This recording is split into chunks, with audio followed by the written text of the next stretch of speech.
All right, welcome everyone with Semblance of Sanity. I'm Caleb. I'm Jacob. And we're here for BoJack Horseman, Season 5, Episode 6. Last PC. episode. Yeah. That was rough. It was really wonderful stuff, though, to actually Good stuff. get to understand more about where she came from, but also why she's so dead set on making this work, Yeah. no matter what.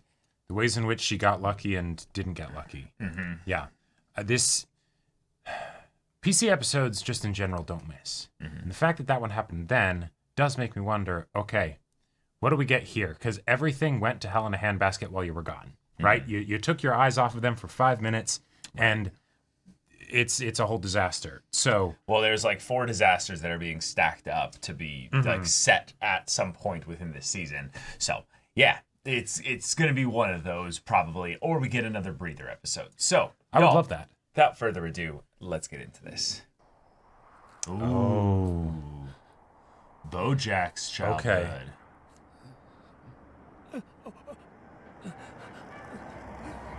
Yes, I see you. Get in.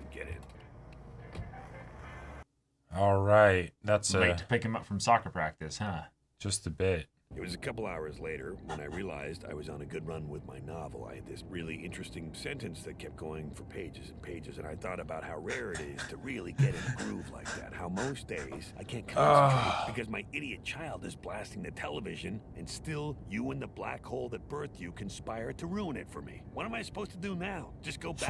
Fuck! I'm out of the zone now. The whole day's shot, all because of you and that brittle wisp of a woman you made the mistake of making your mother. Wait. Oh my god. It's just that you can't depend on women. You can't depend on anyone. Sooner or later, you need to learn that no one else is going to take care of you. That's Yeah. what I learned when I had to make my own sandwich. You can't rely on other people, BoJack. Good for you to know that. Glad you finally learned that. You got a head start on most kids. You're actually very lucky. Holy shit. Thank you. I was waiting for him to then swerve at the last minute. Car rides boy. in this family. Yeah. All right. So I said to her, well, my mom died, and she immediately burst into tears. So now I have to comfort her, which is annoying. And meanwhile, there's a line of people forming behind me who are all giving me these real judgy looks because I made the Jack in the Box girl cry. And she's bawling and she's saying, I'm so sorry. And I'm like, it's fine. I mean, it's not. This is... Yeah. Oh my god. Yeah. Yeah. Because of the suit. Yeah. Uh-huh. You know, I was a little worried I wouldn't have the right accompaniment today. I guess it's a good thing my mom was an organ donor. What happened to the organ? Okay, let's just leave it to the professionals. This is a funeral, sir, for my mother. Can you show a little respect? No, I'll take it. They just have a soundboard. Lived a full life, that lady. Just all the way to the end, which is, now I guess. Really makes you think, though, huh? Life, right? Goes by, stuff happens, then you die. Okay, well, that's my time. You've been great. Tip your waitress. No, I'm just kidding around. Is BoJack going to be the only one who speaks this episode? Can I just say how amazing it is to be in a room with my mother and I can just talk and talk without her telling me to shut up and make her a drink? Hey, Mom. Yeah. I think I Here should we shut go. up. No? You sure? I mean, I don't want to embarrass you by making this eulogy into a melogy. So, seriously, I saw that joke coming from a mile away. I actually like that one. if she could have seen what she looked like, Dad, she'd agree it's better this way. She looked like this. Kind of like a pissed-off toy dinosaur. Corner couldn't get her eyes closed. So now her face is forever frozen in a mask of tremendous horror and anguish. Or as my mom called it, Tuesday. Yeah. Tuesday. Yeah, we My get mom it. called it Tuesday. Yeah. Uh-huh. For months, I saved up for this jacket. But when I finally had enough, I went to the store and it was gone. They just sold it to someone Yeah. else. So I went home and I told my mother, and she said, let that be a lesson. That's the good that comes from wanting things. She was really good at dispensing life lessons that always Wow. seemed to circle back to everything being my fault. But then, on the day of the talent show, my mother had a surprise for me. Mm-hmm. She had bought me the jacket. And even though she didn't know how to say it, I knew this meant that she loved me. Now that's a good story about my mother. It's not true, but it's a good story, right? I stole it from an episode of Maude I saw when I was a kid when she talks about her father. Oh my god. All I know about being good, I learned from TV. Yeah. And in TV, flawed characters are constantly showing people they care with these surprising grand gestures. And I think that part of me still believes that's what love is. Oh. But in real life, the big gesture isn't enough. You can't just screw everything up and then take a boat out of the ocean to save your best friend or solve a mystery and fly to Kansas. You need to do it every day, which is so hard. Yeah. Convince yourself that maybe the grand gesture could be enough. That even though your parents aren't what you need them to be over and over and over my God, again, this might be the episode. They might This is surprise amazing. you with something wonderful. I was in the hospital with her those last moments, and they were truly horrifying, full of nonsensical screams and cries. But there was this moment, this one instant of strange calm, where she looked in my direction and said, "I see you." It's the last thing she said to me. Oh. Not a statement of judgment or disappointment, just acceptance and the simple recognition of another person in a room. Hello there. You are a person, and I see you. Turns out that you knew what I wanted, and you waited until the very last moment to give it to me. I was prepared for more cruelty. I was sure that she would get in one final zinger about how I let her down and about how I was fat and stupid and too tall to be an effective Lindy Hopper. All that I was ready for. I was not. In a lot of ready ways, that's for, the crueler see you. thing. Yeah. Because it's almost like spitting in the face. Maybe it was an I see you, like, I see you. Like, you might have the rest of the world fooled, but I know exactly who you are. That's Or more she my mom realized she was in the intensive care unit. I see you.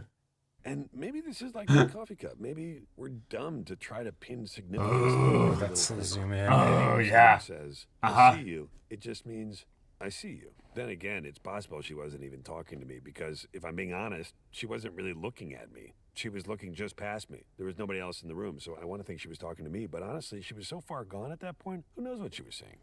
Who were you talking to, Mom? She was reading the letters, wasn't she? Yeah. They met at Golden Gate Park and agreed 10 paces, then shoot. But in the middle of the 10 paces, Dad turned to ask the guy if he'd actually read the book and what he thought. But not looking where he was going, tripped over an exposed root and bashed his head on a rock. I wish I'd known to go to Jack in the Box then. Maybe I could have gotten a free churro. Wow. Oh my God. I gotta say, I'm really carrying this double act. At least with Penn and Teller, the quiet one does card tricks. Hey, Piano Man, when I say something funny to my mom, how about you give me one of those rim shots? What's the difference between a first-year lit major and my mother, Beatrice Horseman? One is decently red, and the other is a huge bitch. Yeah, I might have gone a little too far with that one. That one might have been a little too, my mom's a huge bitch for the room. I'm sorry, Mother, you're not a huge bitch. You were a huge You were, yeah. and now you're dead. You know, the first time I ever performed in front of God, this is amazing. Yeah. was with my mom. She used to put on these shows with her supper club in the living room, and she used to make me sing the Lollipop song. As screwed up as we all were, we did understand each other. My mother, she knew what it's like to feel your entire life like you're drowning, with the exception of these moments. These very rare, brief instances in which you suddenly remember you can swim. Whoa. Mostly you're drowning. She understood that too. And she recognized that I understood it. And Dad, all three of us were drowning and we didn't know how to save each other. You know, the weird thing about both your parents being dead is it means that you're Oh next. my God. I mean, you know, obviously, it's not like there's a wait list for dying. Any one of us could get run over by a Snapchatting teen at any moment. And you would think that knowing that would make us more adventurous and kind and forgiving, but it makes us small and stupid. I actually had a near-death experience recently. A stunt went bad and I fell off a building. Now I do my own stunts. Anyway, you know what I thought when I was falling off that building and I went into panic mode? The What did you last think? thing that my stupid brain could come up with before I died, won't they be sorry? Cool thought, brain. Huh. That was pretty good. I don't even know what I wanted to be sorry. Yeah, I was going to say. Right. Even before she died, could barely remember who I was. And of course, my dad's dead. The Right. last conversation I ever had with him was about his novel. And they go to the mall together and get her ears pierced like she's always wanted. And sorry, spoiler alert for the season 6 finale of Horsing Around if you're still working your way through it. Wow. Anyway, the horse tries to warn her. Yeah. Be careful. That's Moms funny. have a way of letting you down. But Olivia just thinks the horse is jealous. The network really juiced the cliffhanger. Is Olivia gone for good? And But of course, because it's a TV show, she's not gone for good. Of course, because it's a TV show, Olivia's mother had a relapse and had to go back to rehab. So Olivia had to hitchhike all the way home, getting rides from Mr. T, Alf, and the cast of Stomp. Yeah. You can't have happy endings in sitcoms, not really, because if everyone's happy, the show would be over. And above all else, the show must go has on. to keep going. And you can call horsing around dumb or bad or unrealistic, but there's nothing more realistic than that. You never get a happy ending because there's always more show. Yeah. I guess until there isn't. Oh. My mom would hate it if she knew that I spent so much time at her funeral talking about my own life. The fact that we talked about that meta stuff in BoJack Horseman. Yeah. I'm not going to stand up here and pretend I ever understood how to please that woman, even though so much of my life has been wasted in vain attempts to figure it out. But I keep going back to that moment in the ICU when she looked at me and Wait. I see you. I Yeah. see Yeah. you. Jesus Christ. We were in the intensive care unit. Yeah. She was just reading a sign. Yeah. She didn't see you. My mom died and all I got was this free churro. You know the shittiest thing about all of this? Is when that stranger behind the counter gave me that free churro. That small act of kindness showed more compassion than my mother gave me her entire goddamn life. Like, how hard is it to do something nice for a person? I'm your son. All I had was you. Yeah. Suddenly you realize you'll never have the good relationship you wanted. And as long as they were alive, even though you'd never admit it, part of you, the stupidest goddamn part of you, was still holding on to that chance. And you didn't even realize it until that chance went away. Now, it's good to know that I am the only one that I can depend on. And I know that now, and it's good. It's good that I know that. So, it's good that my mother's dead. Taking the stuff that his dad said at the very beginning. No point beating a dead horse. Beatrice Horseman was born in 1938, and she died in 2018, and I have no idea what she wanted. Unless she just wanted what we all want. To be seen. Yeah. Nice. I didn't realize they were making that kind of connection there. Is this funeral parlor B? Oh my god. Oh my god. Of all the jokes to save until the very end. That was great. Oh. That was some like silent episode, shit right there where it's His peak is so good. I can't believe it. And he didn't clue in with like the...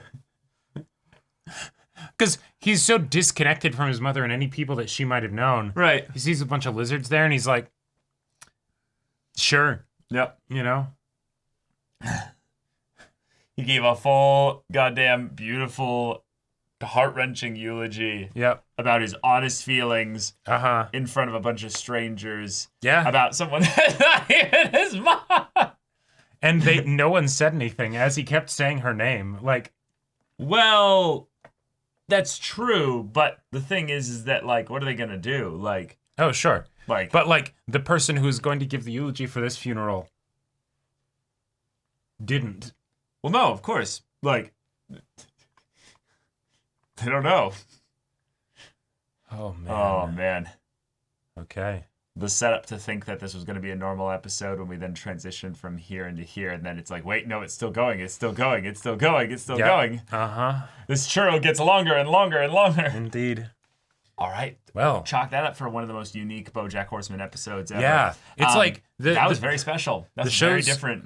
The show's so drunk on its power that it's like, we know we can do just about anything and make it a fantastic episode. So you know what? We've got great writing, we've got great writing. Characters, we've got a great, great cast established foundation of story that we can build upon. Yep. With, a tiny little jaunt into the, let's just dramatically drop the reveal that, BoJack's mom is dead. Beatrice is gone. Uh-huh. It was about time, Yep.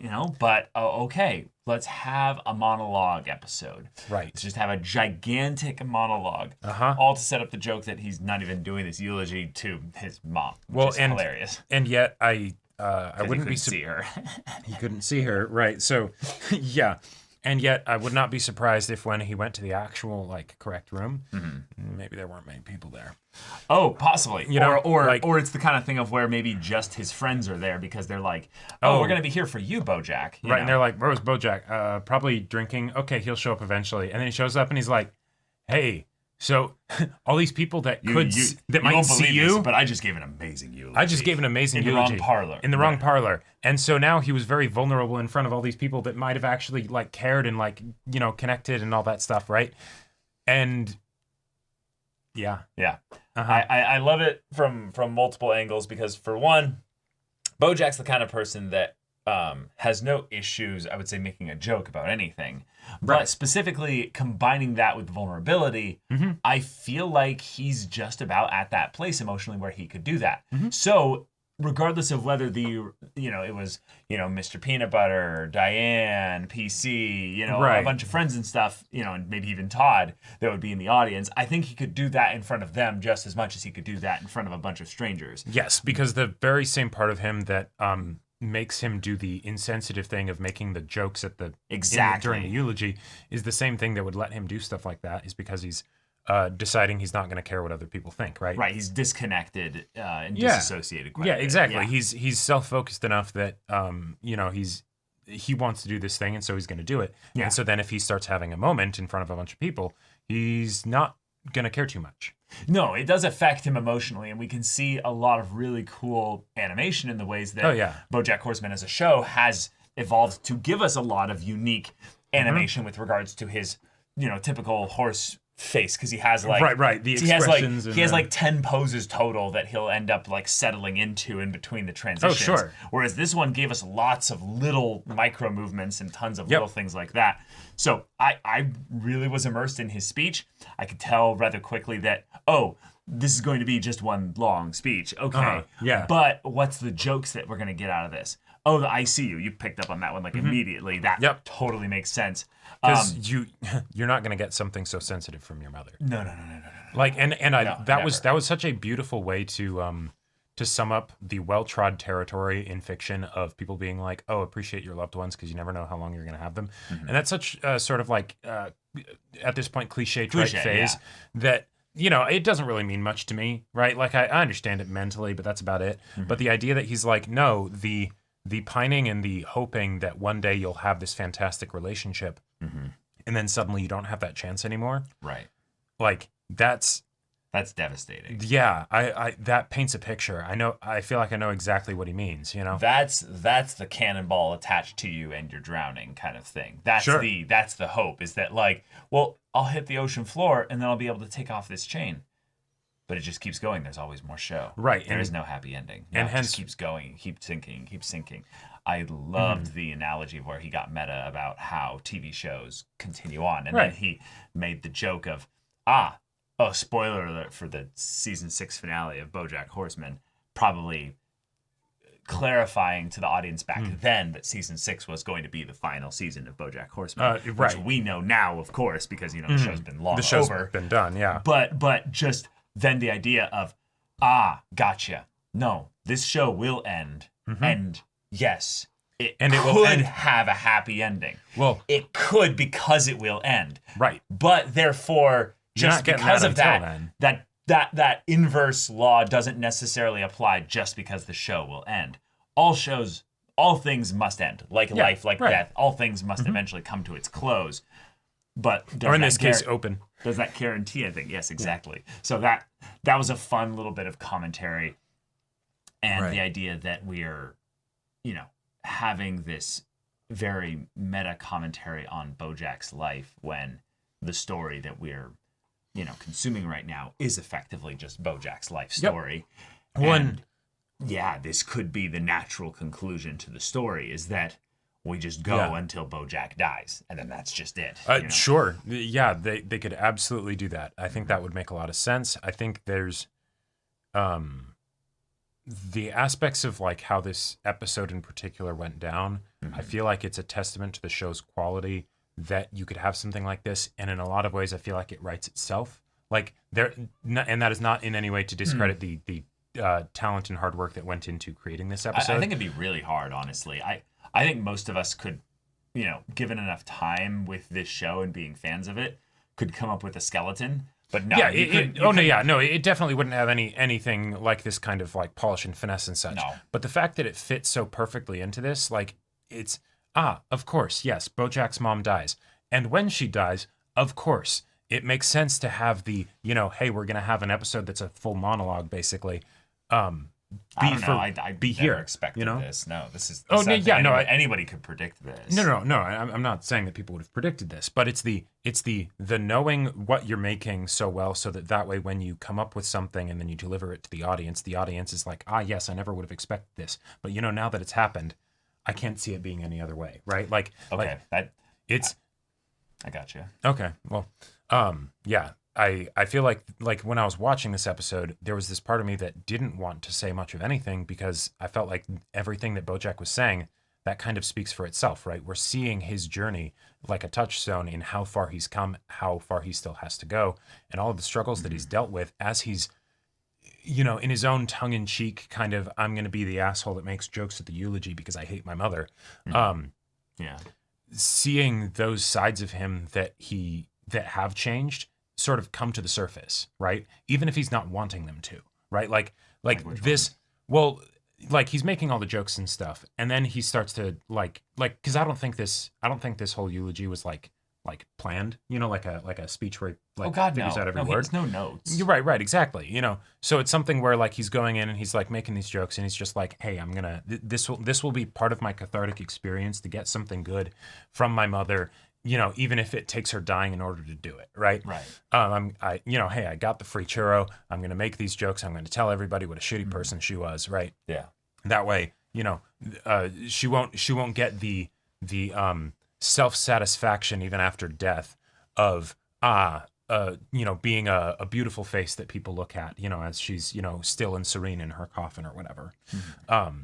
And then in the midst of that, in spite of himself, I don't think he's wanting this to happen, but those feelings start to come up, right? Yep. And that part where he like is about to start like the tears are almost gonna show, right? And then he sort of like he pushes them away and then keeps going, like that's the parts of him that deflect and go to anything else so that he doesn't have to look at the uncomfortable stuff. That's still there. That's still going to be there. That's a part of who he is. And yet, there's a balance that he's started to find within himself as a result of this journey. And, if only his mother had been a part of it in a positive way, right? Rather than the, one of the main reasons why he needs to find that balance. But I don't know. I kind of went on a bit of a monologue myself, like thoughts, because like this episode in a lot of ways I feel like is a very simple one to discuss because there wasn't a lot of crazy plot things that happened, right? It's the underlining of BoJack's journey in this very beautiful and specific way, Yeah. And yet, here we are. Yeah, BoJack having an episode basically dedicated to himself getting to be in the spotlight and doing his classic thing where he just kind of like, hey, this is my show. I'm here. Yeah. I'm owning the space. This is my thing. I think is the classic kind of BoJack experience here. So him getting that time to just be like, hey, this is my time to stand here and do a thing, and you all can't do anything about it. So organ player, do what I paid you for. Make me cool. Mom, you have any rebuttals? Ha! No, you don't. Great jokes, right? Yeah. I love that. His beginning part of the eulogy was him basically mocking his mother's like inability to do what she had always done to him, which is belittle and or tear him down when he's trying to do his thing that had been kind of pushed on him because she thought that would be the best way for him to do life. And now he's good at it enough to be doing all his, career stuff with it. Yeah. And she never, valued it. Even though that was what she made him do because that was what she wanted to do. Mm-hmm. So it feels like he's living the joy of the catharsis of, look, who's laughing now, Mom, And like you're saying, the emotion of it ends up coming out over the course of the monologue. And so the idea that he ends up kind of telling this almost beautiful speech by circling things back around to life's joy is found in the little things.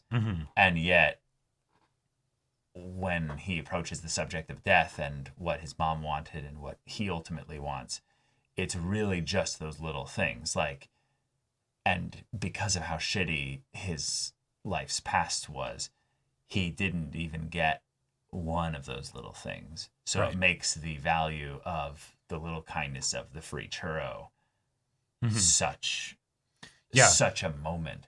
And a moment that is both wonderful and also painful haunting, because yeah. because then it just reminds him how he didn't get that from his mother.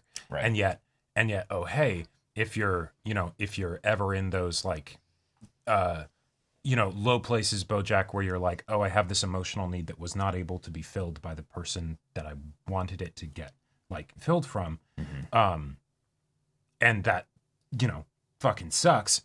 Oh hey, you can still get emotional care from other people, right? Through something as simple as, oh hey, somebody that takes your order at a fast food chain, and maybe they see when you say, oh yeah, my mom died, right? And the way he probably might have said it very brusquely and sort of like, yeah, I don't care, she was an asshole.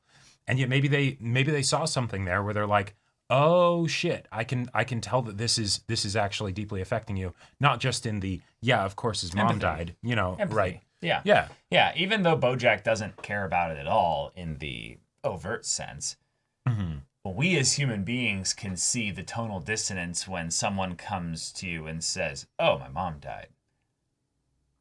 And if you don't have that emotion, that might make it even more painful because then the people can sense, "Oh, you have so gone numb to this feeling of loss that you don't have the capacity to feel this, regardless of whether that's a trauma response or like or just like a no, I already dealt with it. Sure. Either one, that's really heartbreaking, especially in a rather fun way here. I rather like it because BoJack as a show is a very dark show, but it's actually a very funny show too. So the idea that someone could react so strongly and emotionally to something that is probably one of the few actual sad moments in the show, like in a show that has funny and dark, where does sad fit in the midst of it? It's actually a very different emotion or emotional tone to get into here. So I think there's only been like a couple times where like I've cried watching BoJack Horseman, and it's always in flashbacks. It's almost always in the moments that aren't a part of the actual main narrative. They're all things that are foundational set pieces of the narrative as a whole. Where the pain is being experienced or inflicted initially, and then the show is the show is the aftermath, and and that's why those decisions. That's why it's dark, because otherwise it'd just be painful, right? So she ended up finding, the Jack in the Box employee ended up finding something to like attach to in that moment when BoJack is just kind of numb. He's just like, fucker, I don't care. So there's something that happened. I heard at one point about how like in fiction, if you really want to get your audience to like feel the emotion of a character, you don't necessarily want them to be fully without like filter experiencing the emotion visibly, right? Like someone breaking down crying, that might get you. It's the resistance. But it's the resistance, and oftentimes, that like the example that I like to think of is the stoic person who's trying to like hold back the tears, but they can't, right? But in this case, then, that's different. That's different, right? Yeah. In this case, but maybe something that can communicate emotion, just as strongly is the person who maybe doesn't think they have any more feelings to give on the matter, right? All of those are gone. They have dried up. That well is empty, right? Yeah. And then then something happens, right? There's that difference in the talking about his mom and dad dying very like cavalierly, and then talking about Sarah Lynn in that little pause that he gives that shows that this guy isn't just a callous asshole, right? He can still feel things. And then you see that that glimmer of something as he's talking about how, oh, yeah, no, but there were those moments when she would dance and she really seemed to come alive. And maybe we did understand each other, even if it was just in the, we're all drowning together. Right. That, like what can be said about that? You know, other than just, this is art. You know, this is something beautiful. It's something where through a fictional character that experienced things that did, you know, have not happened, right? We're able to see something that feels real. That, you know, I listen to this monologue and I'm like, yeah, that I believe that. I buy that. That, you know, if I were to find out that, you know, this was actually a real monologue, you know, if you will, right? Even though I know BoJack's not a real person, I'd buy that. I'd buy that. Yeah. You know. Yeah.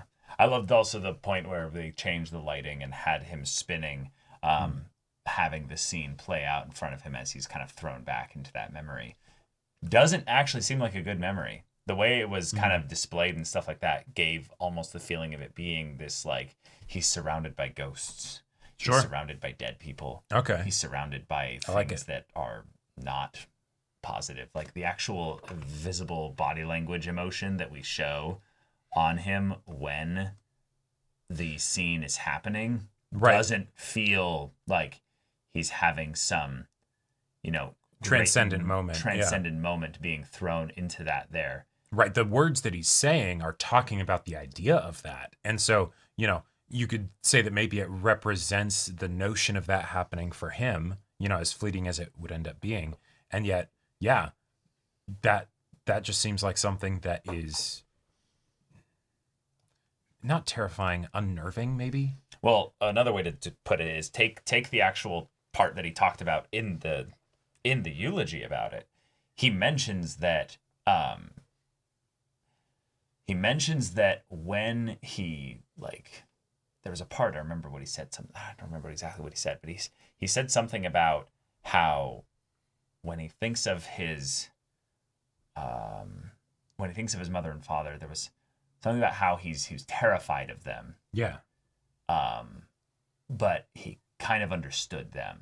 Mm-hmm. So, like, in those moments, it was more the right realization, the connection, maybe the things that he had accepted, the things that he did see. Like, those were the moments where they actually saw each other. Right. The hope that maybe you can learn to swim and stop drowning.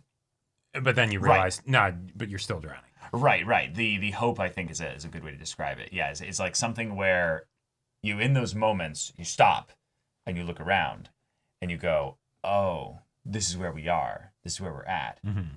For a while, I've been so focused on the terror of trying to survive and, outlast the two of you. But, oh, no, in this moment, I actually do see you. I do understand you. Mm-hmm. I accept you. And I'm okay with that. Huh. Yeah. Is that because it's something where this was the best moment that they'd have in their familial relationship? Maybe. Possibly. Is it one of those things where one of them made a conscious effort to be who they were to the utmost and didn't put on all this other stuff or succumb to all these negative emotions so that they were able to come out, and that gave both BoJack and his father that little bit of like, oh, a breath of fresh air. I can see the love that we once had all there. Or was it actually something completely transcendental and not based on the physical stuff that was going on at the time, just a moment that luckily ended up working out that way? Well, because we only get BoJack's perspective on those moments, right? So yeah, we only really know how he thought about it. But so here's what I think of when I think of that scene. It makes me think of Herb's line to BoJack of, you'd probably be a lot happier if you just accepted the fact that you're an asshole. You know? Yeah. Because when I think of dancing and like, what, in order to dance, right? Like, I'm not a dancer, but I feel like there has to be an element of being fully present in the moment. Okay. Whereas when I think of both of BoJack's parents, they're bitter because of the past, right?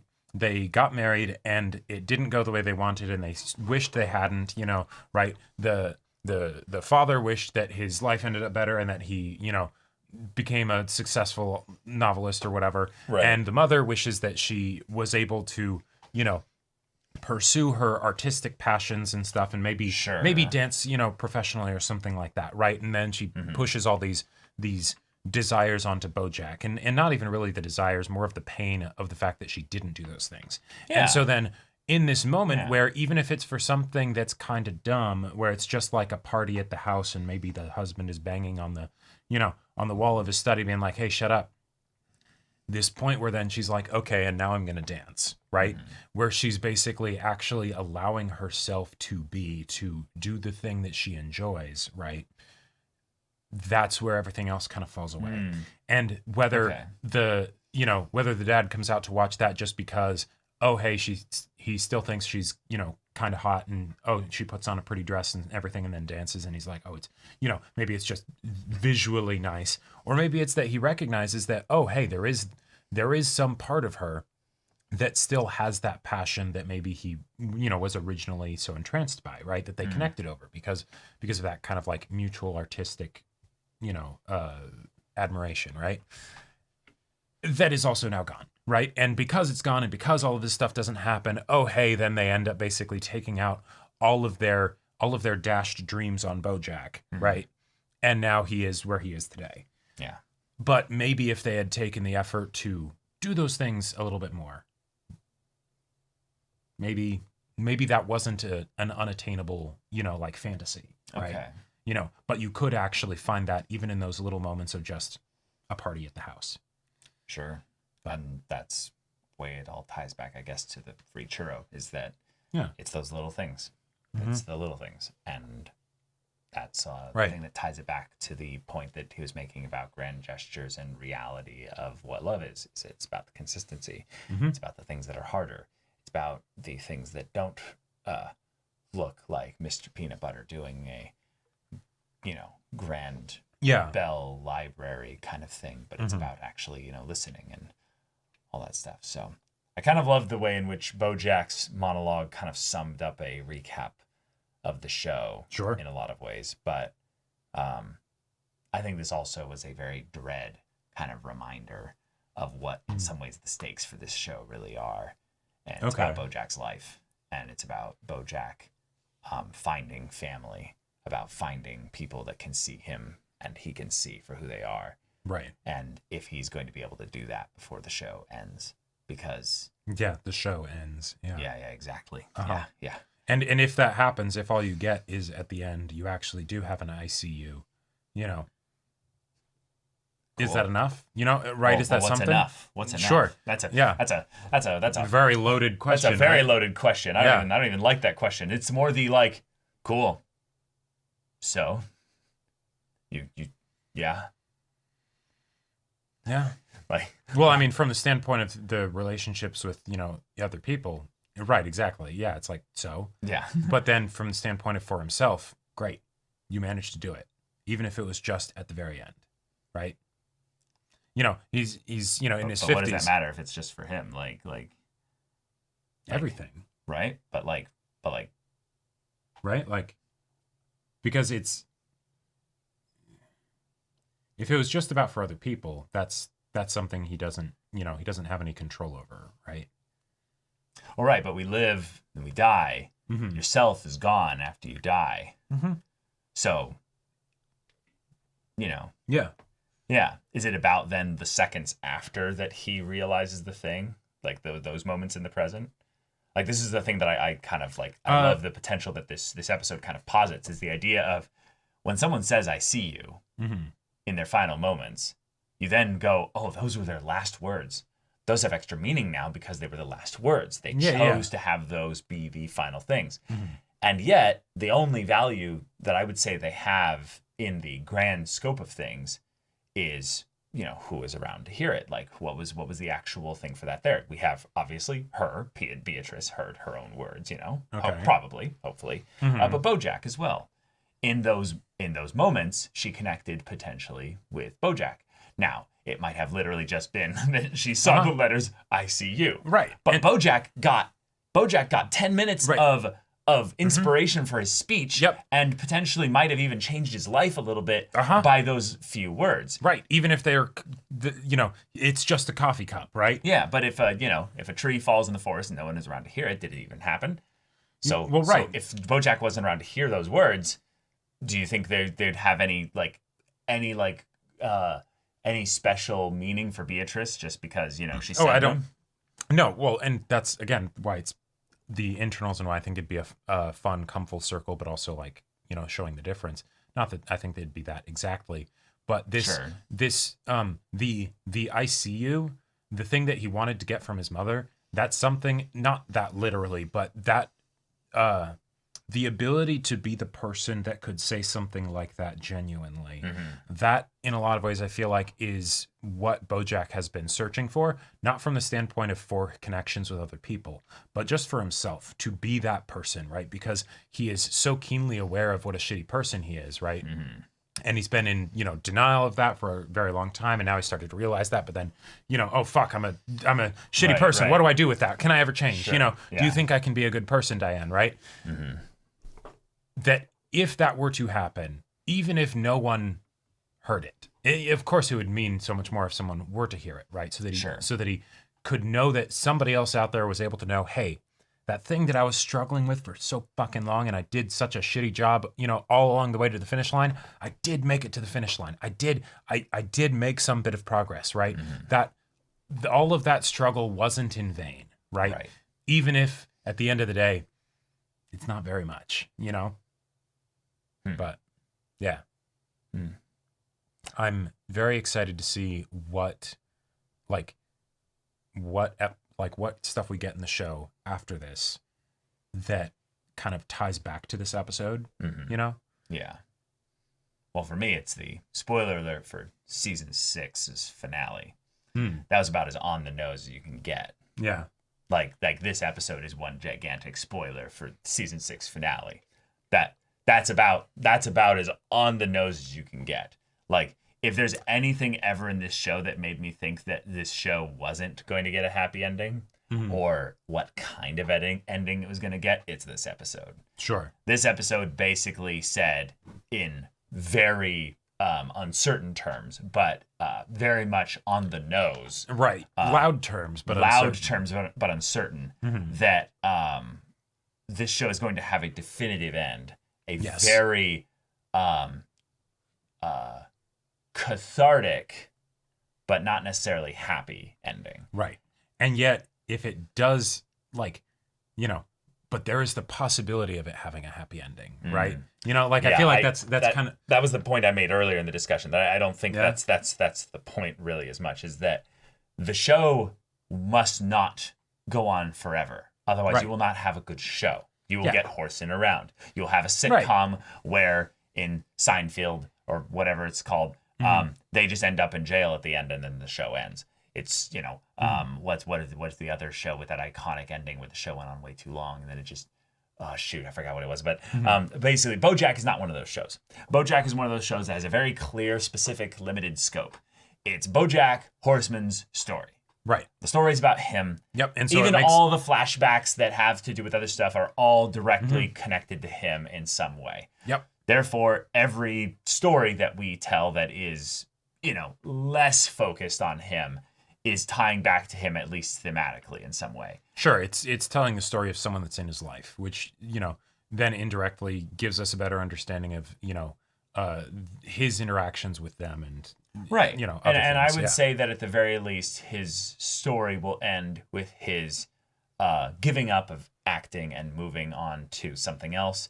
That's the most positive ending I can see from all this, which is basically him casting off all the things that have been attached to him by, say, his parents or what have you, or he dies. There's no other real ending that makes sense to me at this point. I could definitely, I definitely see that being the case where it's like there will be a death or, or a rebirth of some kind, right? Yeah, exactly. Yeah, right. If we get the rebirth, great. If we don't, that could still be a very satisfying ending. Oh yeah, right? I absolutely believe this show could pull off a satisfying ending with BoJack dead at the end of it, and there's no like post-mortem epilogue of all the other characters. Right. You could do that, but in some ways, I don't think this is that kind of show. This is the kind of show where he either fully casts away from the tar pits, finds a boat that, he can actually go and, right. more, at another dock with, basically, and is able to be free.